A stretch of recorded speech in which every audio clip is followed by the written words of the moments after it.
Hola, soy Juan Pablo Bello, director de arte y fundador de My Sneakers Customs.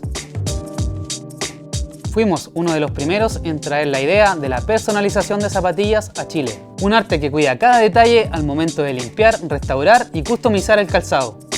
Esto nos llevó a ser embajadores de la prestigiosa marca Rejuvenator e incluso a trabajar con Adidas en una campaña deportiva.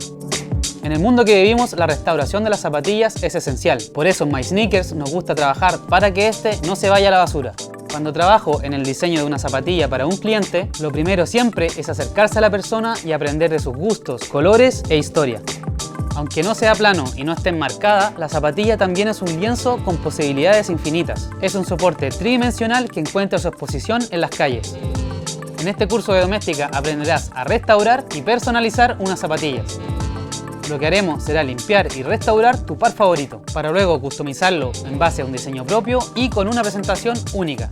Primero te enseñaré sobre los materiales y productos que debes conocer para realizar todos los procesos. Haremos la limpieza, donde te daré mis mejores tips para ir recuperando poco a poco esos sneakers.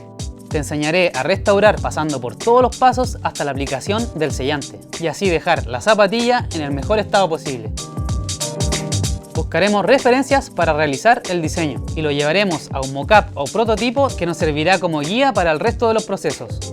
Luego, manos a la obra. Te enseñaré paso a paso el proceso de la customización, desde la mezcla de color, el enmascarado, la pintura y la aplicación de los stencils, para finalmente mostrarte cómo presentar tu producto para que tú o tu cliente queden muy satisfechos.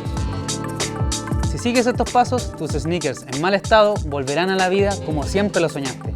Para tomar este curso solo necesitas ganas de aprender, paciencia y un ojo perfeccionista, aunque saber algo de Photoshop e Illustrator no te vendría nada de mal.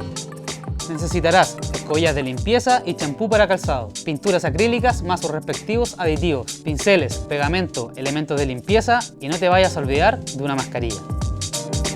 Este curso va dirigido a diseñadores, artistas y todos aquellos que quieran ampliar su conocimiento creativo para traer estilo a sus pies. Rescata esos sneakers del rincón de tu casa y transfórmalos en un calzado único.